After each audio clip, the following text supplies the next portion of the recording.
માનવ જન્મ સંસારના સમસ્ત જીવોમાં સર્વાથી દુર્લભ અને અમૂલ્ય અવસર છે. બરોબર.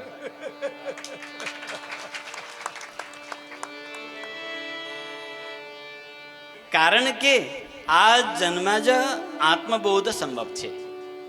मनुष्य जन्म के अलावा और किसी जीवन में आत्मबोध नहीं हो सकता. यदि आत्मबोध करना है तो आपको मनुष्य जन्म लेना पड़ेगा. हाँ, पशु पंछी અને અન્ય જીવો પ્રકૃતિના નિયમોથી ચલિત થાય છે, પરંતુ માનવમાં વિવેક ચિંતન અને આત્મ પરીક્ષાની ક્ષમતા આપવામાં આવી છે. ठीक है.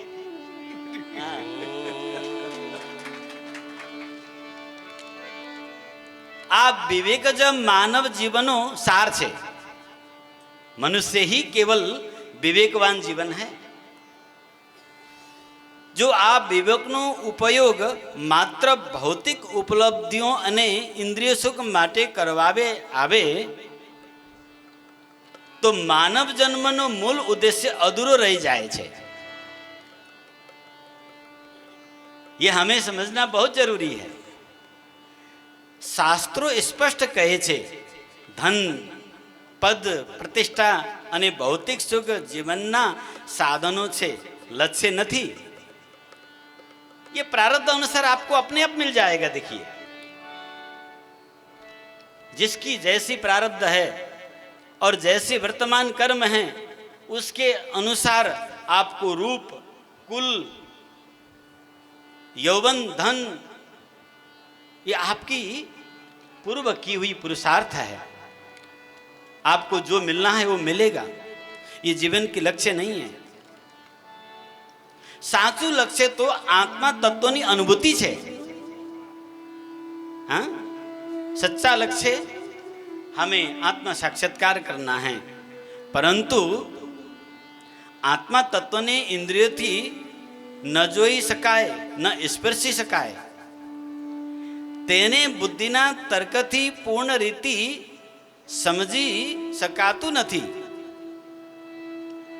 आ माटे अंतःकरणनी शुद्धता अने चेतनानु सूक्ष्म जागरण आवश्यक है. जब तक सूक्ष्म चेतना की जागरण नहीं होगा तब तक इस आत्मा चेतना को हम नहीं जान सकते हैं. आ जागरण ज जागनु योगनो सार छे. ज्यों सुधी मानवમાં પોતાને માત્ર શરીર અને મન સાથે ઓખલે છે ત્યાં સુધી તે સુખ દુઃખના ચક્રમાં ફરતું રહે છે. परंतु ध्यान दीजिए, शक्तिपात योग आ मिथ्या ओलखने भंग करवावो मार्ग है. जो शक्तिपात मार्ग है ये हमारी अज्ञान को नष्ट करने वाला और आत्मा सत्ता को साक्षात्कार कराने वाला परम दिव्य साधन है. ते साधक ने तेना वास्तविक स्वरूप शुद्ध चेतना माथे परिचित करवावे छे. ठीक हो रहा है कि नहीं? सारू छे, सरस छे. हाँ, इस सत्संग की जो प्रस्तावना है आ प्रस्तावना आधार पर हवे आपणे मानव जन्मना वास्तविक उद्देश्य ने बधु गहराई थी समझवा तरफ अगाड़ी बढ़ीशु. ये मनुष्य जन्म के विषय में. मानव जीवन में जो तत्व ज्ञान नो अभाव रहे तो मानस बाह्य रूपे જેટલો સક્ષમ દેખાય परंतु अंतर आत्मा में ते निर्बल जा रहे छे. लोग बाहर से तो मैं ये पद में हूँ, वो पद में हूँ, मैं ऐसा हूँ, मेरा वहाँ घर है, वहाँ मेरा गाड़ी है, सब हम दिखावा लेके चलते हैं. पर भीतर से हमारी स्थिति, हमारी परिस्थिति कैसा है आप हम सब अपने आप को जानते हैं.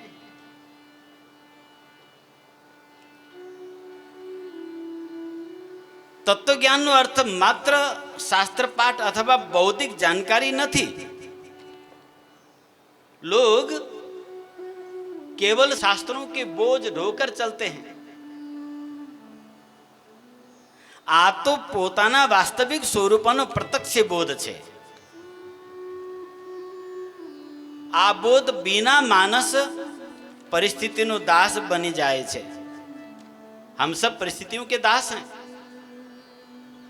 जब तक आपको अंतर्बोध नहीं होगा तब तक हम परिस्थिति के दास बने रहेंगे। सुख आवे तो आसक्त थाय छे, दुख आवे तो भयभीत थाय छे। आ ज अवस्थाने शास्त्रों आंतरिक कायरता कही छे। ये कायरता की परिणाम है। हम हर समय भयभीत रहते हैं। सुख जाने की भय और दुख आने की भय। सुख आया तो भी भय है और सुख जाएगा ये भी भय साथ में है। दुख तो आप सब ने दिन रात महसूस किया है। हाँ? हम सब दिन रात दुख ही दुख के तो महसूस करते हैं। सुख का कभी किसी ने अनुभव नहीं कर पाया।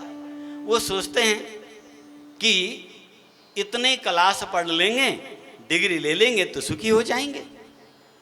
अब पढ़ लेते हैं, बोले भाई शादी करेंगे तो सुखी होंगे। शादी भी हो जाता है। बच्चा हो जाए तो सुखी होंगे, नौकरी लग जाए तो सुखी होंगे, दुकान खोलने मकान बना लें तो सुखी होंगे। इन्हें सुखी होने की परिकल्पना करते करते करते सारा जीवन समाप्त हो जाता है, परंतु हम कभी सुखी होते ही नहीं।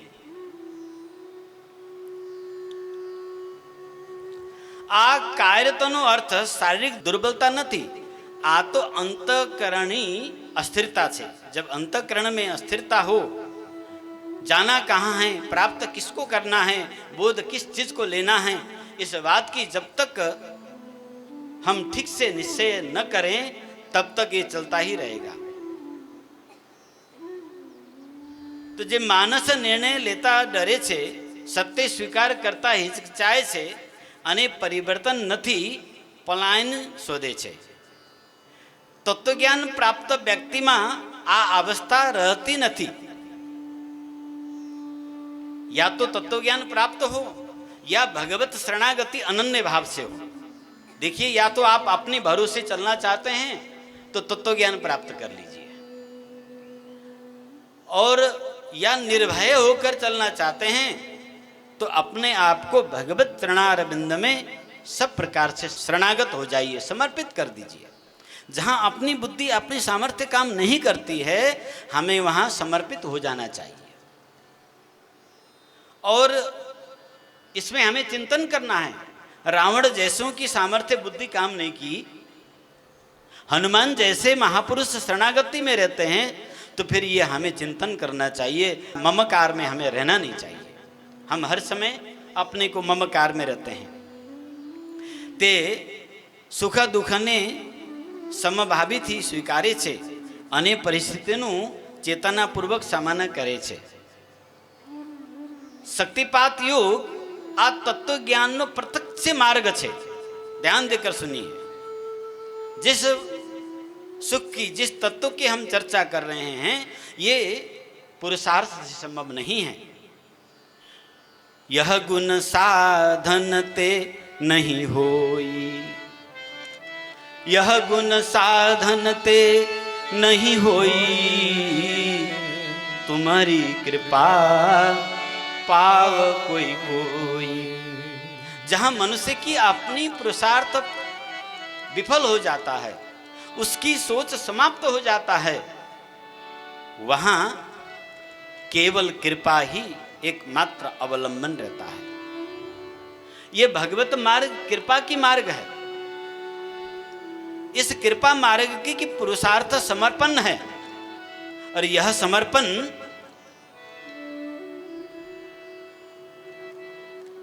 परंपरागत ऋषि परंपरा अनुसार पंच संस्कार से युक्त होकर होना चाहिए। जिस प्रकार से बेटी को पिता कुटुंब दामाद के हाथ में संकल्प करके वैदिक विधि से समर्पित कर देते हैं, तो पिता के गोत्र से वो बेटी पति के गोत्र में चली जाती है।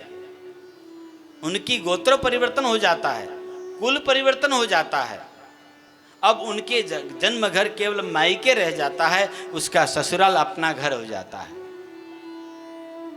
वो ससुराल गई हुई बेटी जब मरती है तो मायके वालों को जो सुतक पातक है वो 3 ही दिन का होता है, परंतु ससुराल में पूरे 10 दिन अनिवार्य रूप से पालन करना पड़ता है। ठीक इसी प्रकार से यदि आप इस जीवन को सुखी बनाना चाहते हो, यह जन्म सफल करना चाहते हो, तो आपको सबसे पहले अपने अंदर 5 प्रकार की जिज्ञासा के उत्पन्न करना जरूरी है। उसे अर्थ पंचक कहते हैं। 5 अर्थों को जानना जरूरी है, पर उससे पहले हम मनुष्य क्या हैं, मनुष्य जीवन को महत्व को जानना है। ये जितनी बातें आपने बहुतों से सुना है, आप व्रत भी करते हैं, तीर्थ भी जाते हैं, यज्ञ भी करते हैं, ब्राह्मण भी घर में बुलाते हैं, पाठ पूजा भी करवाते हैं, अनेक आप अपने जो जानते हैं परंपरागत उसको भी करते हैं, दिन रात कर रहे हैं, करा रहे हैं, फिर भी हमें एक लेस मात्र भी अनुभूति कहीं से नहीं है। केवल अनुमान भर करके चलते हैं कि हाँ भाई पूजा किया है, भोग लगाया है, बाप जी ने आशीर्वाद दिया है, तो मेरे जीवन में अवश्य परिवर्तन आएगा, मैं अवश्य सुखी होऊंगा। इस आशा में हम लोग चलते चलते चलते रहते हैं, परंतु प्रत्यक्ष अनुभूति के लिए न तो हम इतना प्रयत्न करते हैं। कल हमने कहा था योग करने लायक आज हमारी स्थिति नहीं है हमारी चित्त की, क्योंकि चंचल वृत्ति में योग धारणा नहीं हो सकता। योग चित्त वृत्ति निरोध, चित्त वृत्ति निरोध हो तो योग होए।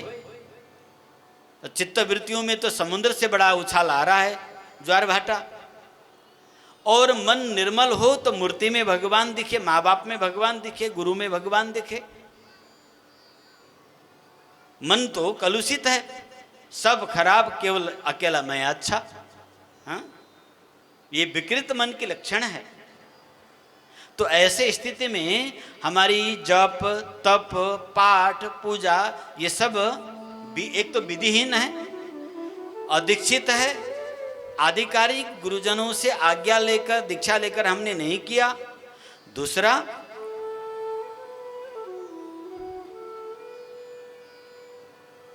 शास्त्रोक्त नहीं है, तो हम करते करते करते थक जाते हैं।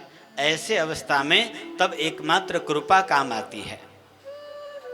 इसे उसी कृपा को शक्तिपात कहते हैं, आशीर्वाद कहते हैं, दीक्षा कहते हैं। तो शक्तिपात योग आ आत्मा ज्ञाननो प्रत्यक्ष मार्ग छे।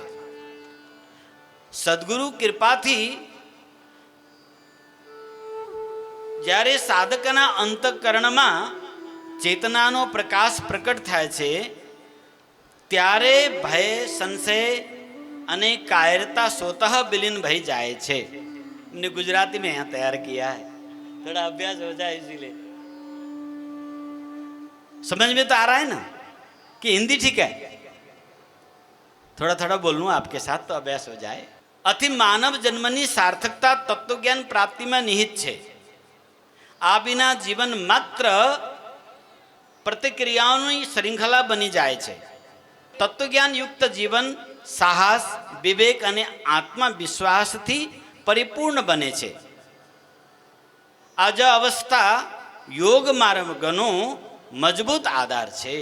ये जो महायोग की मार्ग है अर्थात सुरत शब्द योग, नाम भक्ति योग, इसे नाम भक्ति योग कहा जाता है।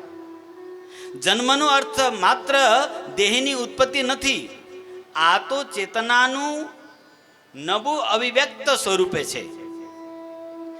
आत्मा न जन्मे छे न मरे छे, आ शाश्वत सत्य से ये सब आप सब जानते हैं और गाते भी रहते हैं. परंतु कर्मना प्रभावથી आत्मा નવું દેહ ધારણ કરે છે અને આ પ્રક્રિયાને જન્મ કહે છે. આ દૃષ્ટિથી જન્મ કોઈ આકસ્મિક ઘટના નથી, આ તો પૂર્વકૃત કર્મોની નિરંતરતા છે. ये चलते ही रहेगा जब तक आपको मोक्ष भगवत धाम नहीं मिलेगा, तब तक ये 84 में फिरता ही रहेगा ये जीव. आकर 4,84,000 जीव भ्रमत, हाँ, ये अविनाशी जीव घूमता ही रहता है. तो जीव बीज माथी अंकुर प्रकट थाय छे, तेम कर्म बीज माथी देह अने जीवननी अभिव्यक्ति थाय छे. मानव जन्म आ निरंतरનું विशेष चरण छे, कारण के आ जन्मમાં आत्मा પોતાનું વાસ્તવિક સ્વરૂપ ઓળખાવવાની સંભાવના મેળવે છે. જો માનવ પોતાને માત્ર શરીરમાં માને છે તો જન્મ તેના માટે સુખ દુખાની અંતહીન શ્રૃંખલા બની જાય છે. પરંતુ જો તે પોતાને તેના આત્મા રૂપે સમજે છે તો જન્મ મોક્ષ તરફનો દ્વાર બની જાય છે. આથી જન્મનું સ્વરૂપ માત્ર ભોગ નથી, પરંતુ સાધનનો અવસર છે. प्रत्येक श्वास आत्मबोध तरफनो एक पग बनी सके छे जो साधक सचेत रहे. शक्तिपात योग आ सचेतता ने जागृत करवानी सहज साधना छे.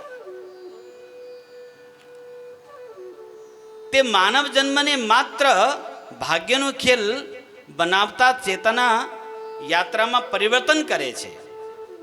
आ रीते जन्मનું વાસ્તવિક સ્વરૂપ સમજવું એ જીવનને ગંભીર અર્થ આપવું છે. જીવાત્માનો અર્થ માત્ર દેહમાં વસતી સામાન્ય પ્રાણશક્તિ નથી.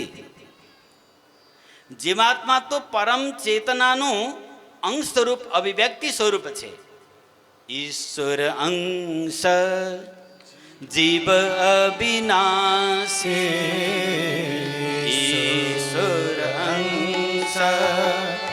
जीव अविनाशी, चेतन अमल सहज सुख राशि. चेतन अमल सहज सुख राशि. ये अपना वास्तविक स्वरूप है. हमारी जो स्वरूप सहज आनंद का स्वरूप है, ये परमात्मा की अंश है.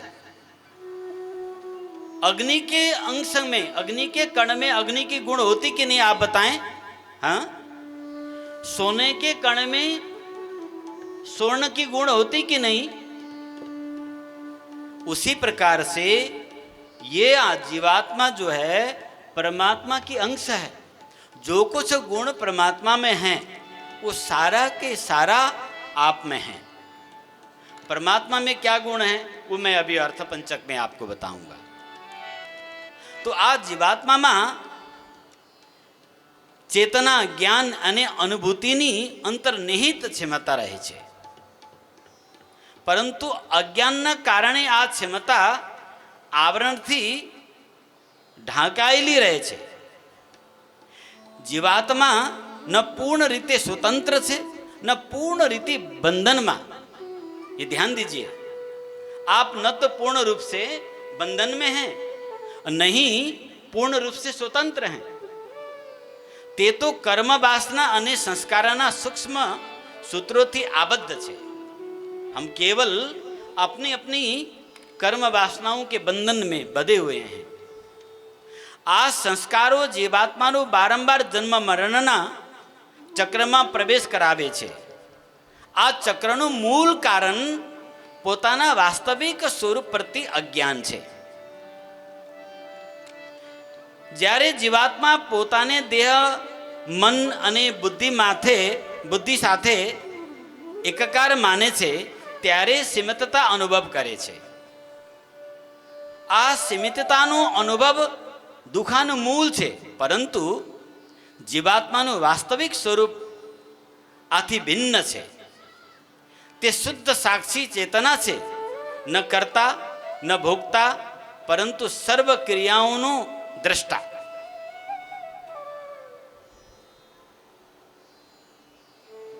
જ્યારે આ સાક્ષી ભાવનો અનુભવ થાય છે ત્યારે જીવાત્મા પોતાના બંધનોથી મુક્ત થવા લાગે છે. આ અવસ્થાને શાસ્ત્રોએ આત્મબોધ અવસ્થા, આત્મા સાક્ષાત્કાર કહ્યું છે. શક્તિપાત યોગ આ આત્મબોધને પ્રત્યક્ષ અને સહજ રીતે ઉદ્ઘાટિત કરવા માર્ગ છે. ये जो शक्तिपात मार्ग है, आपको साधना, मेहनत, परिश्रम कुछ नहीं करना है. ये पुष्प है ना, माली ने लगाया और बाजार में लेके आया, व्यापारी ने लिया, आपने जाके खरीदा और मेरे हाथ में आराम से आ गया, देखो सुशोभित हो रहा है. ठीक इसी प्रकार से ये जो कृपा मार्ग है, सद्गुरुओं की कृपा जो मार्ग है, ये स्वतः सिद्ध मार्ग है. जब आपको सद्गुरु की कृपा हो जाएगी तो आपको अपने ही स्वरूप स्वतः ज्ञात हो जाएगा. वह अनुमान नहीं करना है.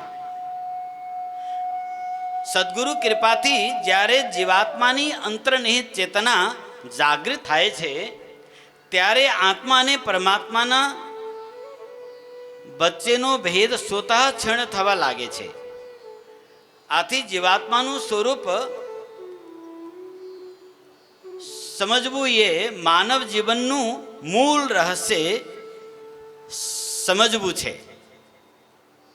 तो इस मूल रहस्य को हमें जानना है. आज हमने नोट करके आपको गुजराती में सुनाने की कोशिश की. प्रोनाउंसिएशन बना कि नहीं? 2-4 बार गुजरात आएंगे, हमारे बाप जी कृपा करेंगे आपके साथ में, तो अभ्यास कर लेंगे. अपनी मातृभाषा में अपनापन होता है ना, वो बातें भीतर बहुत जल्दी सहज प्रवेश कर जाता है. इसलिए हमें लगा आज कि कुछ नोट कर लेता हूँ, उच्चारण बने न बने. तो सज्जनों, ये मानव जीवन हो रहते रहते यदि आप न जागो तो सो परत्र दुख पावही. सिर धुनि धुनि पछुताई, काल ही कर्म ईश्वर ही मिथ्या दोष लगाई.